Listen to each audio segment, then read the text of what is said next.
Hello students, इस video में बात करेंगे फिफ्थ चैप्टर की। फिफ्थ चैप्टर है आपका बैलेंस डाइट एंड न्यूट्रिशन। ये फिजिकल एजुकेशन क्लास 12 में फिफ्थ चैप्टर है। इसके अंदर 5 टॉपिक हैं। पहला टॉपिक है balance diet and nutrition. Second topic है micronutrients and micronutrients and food its sources and functions. Third topic है nutritive and not nutritive components of diet. Fourth topic है eating for weight control, pitfalls of dieting, food intolerance and myths about food. Fifth topic है food requirements for sports persons for pre और during the sports competition and after the sports competitions, what is the requirement of for sports person. ये fifth topic है। अब बात आती है पहले topic की, बैलेंस डाइट एंड न्यूट्रिशन की। बैलेंस डाइट, जैसे कि आपको इसके नाम से ही पता है, a diet which contains adequate amounts of all nutritive elements in your food is known as balanced diet। आहार जिसमें सभी पोषक तत्व मौजूद हों, वो आहार का कॉम्बिनेशन जो होगा वो कहलाएगा बैलेंस डाइट।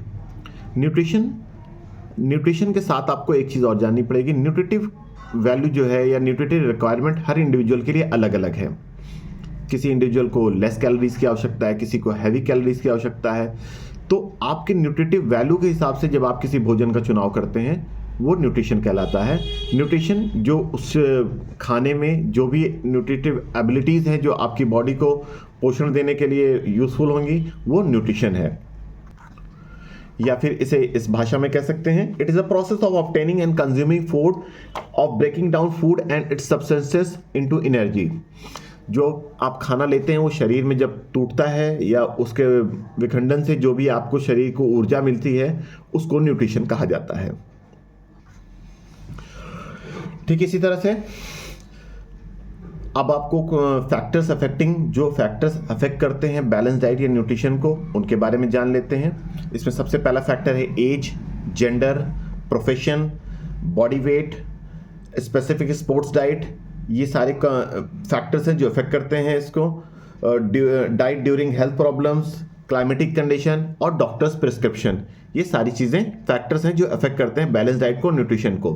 न्यूट्रिशन फिर से आप समझ लीजिए, न्यूट्रिशन एक ऐसी चीज़ है जो हर इंडिविजुअल के लिए अलग अलग है।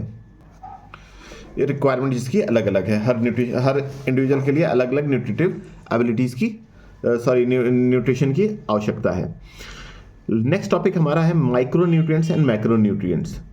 जैसा कि आप इसके नाम से जान जाते हैं, मैक्रोन्यूट्रिएंट्स वो न्यूट्रिएंट्स जिनकी हमारी बॉडी को लार्ज अमाउंट में ज़रूरत पड़ती है, और माइक्रोन्यूट्रिएंट्स वो एलिमेंट्स हैं जिनकी बॉडी को लेस अमाउंट में नीड है, यानी अगर वो लेस होंगे तो भी काम चल जाएगा, लेकिन आपकी डाइट में मैक्रोन्यूट्रिएंट्स की जो क्वांटिटी है वो ज़्यादा होनी चाहिए। मैक्रोन्यूट्रिएंट्स 3 तरह के हैं, तीन होते हैं, carbohydrate, protein and fat. And micronutrients 2 हैं, विटामिन्स एंड मिनरल्स। पहले हम माइक्रोन्यूट्रिएंट्स की बात कर लेते हैं। Carbohydrate, simple carbohydrate, complex carbohydrate, fats, saturated, unsaturated, protein, simple protein and derived protein.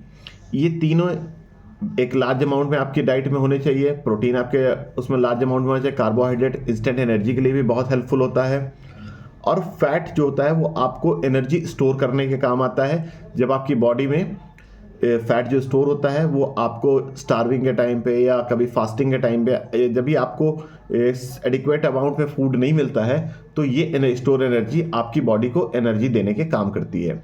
इसके साथ अब माइक्रोन्यूट्रिएंट्स जिनकी हमारी शरीर को कम मात्रा में आवश्यकता है, इसमें विटामिन्स हैं। विटामिन्स 2 तरह के विटामिन्स हैं, एक फैट सोल्यूबल विटामिन है, एक वाटर सोल्यूबल विटामिन है।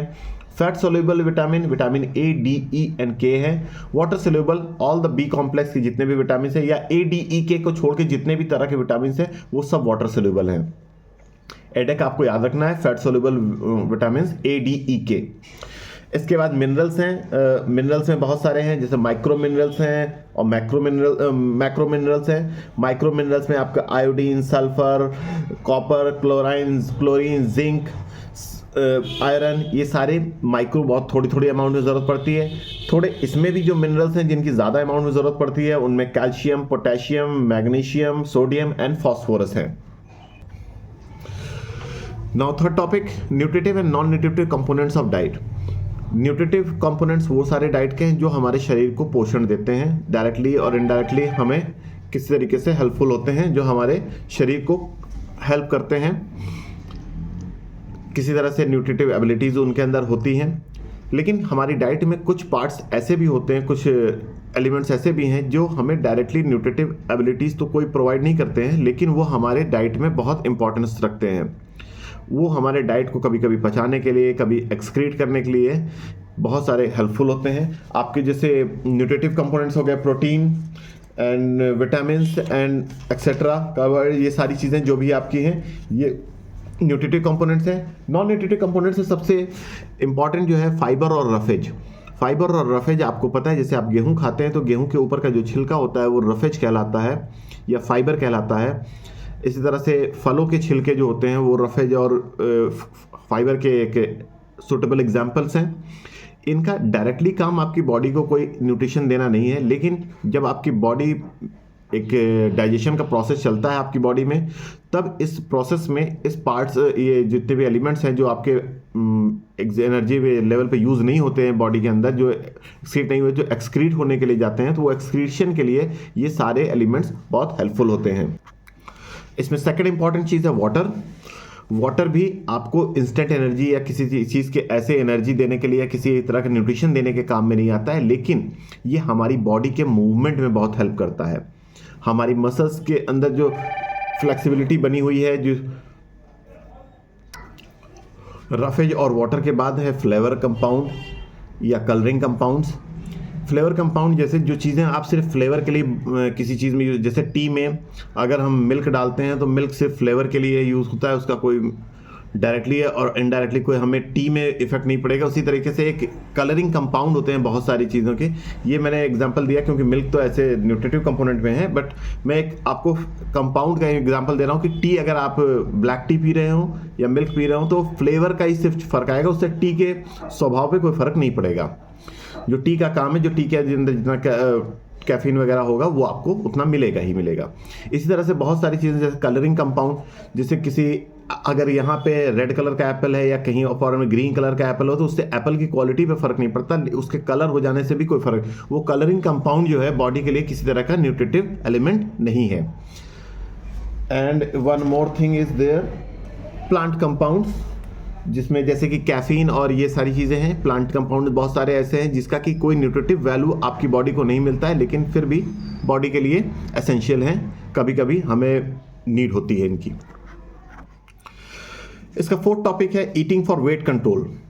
आपको पता, मैंने पहले की वीडियोस में बात की है बीएमआई की। एक हेल्दी वेट जानने के लिए सबसे आइडियल तरीका बीएमआई निकालने का है। बीएमआई के थ्रू हम अपनी बॉडी का हेल्दी वेट हाइट के अकॉर्डिंग जान सकते हैं कि हमारी बॉडी का आइडियल वेट क्या होना चाहिए। रिजल्ट आपको पता है 18.5 से अगर कम आता है रिजल्ट तो वो अंडरवेट है, 18.5 से 24.9 तक आता है तो इसका मतलब वो नॉर्मल वेट है, 25 से 30 तक वो ओवरवेट की कैटेगरी है, 30 अबव ओबेसिटी की कैटेगरी है। ये निकालने के लिए फॉर्मूला वही weight in kgs upon height in metre square. Weight in kgs में होगा, हाइट इन मीटर में स्क्वायर होगा, उससे आपको डिवाइड करने के बाद आपको जो स्कोर आएगा उस स्कोर को इस टेबल में रखने के बाद आपको बीएमआई के बारे में पता चल जाएगा कि आपका बीएमआई स्कोर क्या है। इसमें आते हैं methods to control body weight. आपको सबसे पहले एक एप्रोप्रिएट गोल एक्वायर करना पड़ता है कि आपको कितना केजी वेट कम करना है। आपको स्ट्रेस करना है हेल्थ पे, बहुत ज़्यादा वेट पे नहीं करना है कि वेट के चक्कर में आपकी हेल्थ खराब हो जाए। इसके बाद अपनी कैलोरीज को कट करना है, एक्टिव लाइफस्टाइल अपनानी है। आपको अपने दिन भर की कैलोरीज का पहले काउंट कराना है कि कितनी कैलोरीज की हमारी बॉडी को नीड है हमारे डेली रूटीन के अकॉर्डिंग। उसके बाद हमें एक्टिव लाइफस्टाइल के जरिए अगर हम कुछ बॉडी वेट को कंट्रोल करते हैं तो वो ज़्यादा हेल्पफुल होता है, ना कि हम डाइट के बारे में बहुत सारे रिस्ट्रिक्शंस लगा करके। यौगिक एक्सरसाइजेज आपको हेल्दी वेट को कंट्रोल करने में काम आती है। फैटी फूड को आप अवॉइड करके भी हो सकते हैं, जंक फूड और फास्ट फूड को अवॉइड कर सकते हैं, ओवर ईटिंग अवॉइड कर सकते हैं, और स्मॉलर मील्स फ्रीक्वेंटली लेने को भी अवॉइड करके आप इसको कंट्रोल कर सकते हैं। स्किप नहीं करना चाहिए मील्स को। स्किप करने से मील्स क्या होता है कि हम जिस समय, जब से हमने अगर लंच मिस कर दिया तो हम ऑब्वियस सी बात है डिनर में ओवर ईटिंग करेंगे। अगर हमने शाम को स्नैक्स कुछ मिस किया है या इवनिंग का हमने डिनर मिस कर दिया है तो भी उसका बॉडी पे नेगेटिव इंपैक्ट आता है, आपके हेल्दी वेट कंट्रोल की तरफ नहीं जाती है। Regular exercise and physical activities involve होती हैं अगर आपके वेट कंट्रोल में, तो very good. And now we'll talk about pitfalls of dieting। Dieting के साइड इफ़ेक्ट्स जिनके बारे में हम जानते नहीं और हम उसके ज़रिए अपनी बॉडी को एक अच्छी डाइट देने के बजाय आप बॉडी के साथ डिस्टर्बेंस शुरू कर देते हैं, बॉडी को ख़राब करना शुरू कर देते हैं। इसमें सबसे पहले है एक्सट्रीम रिडक्शन ऑफ कैलोरीज।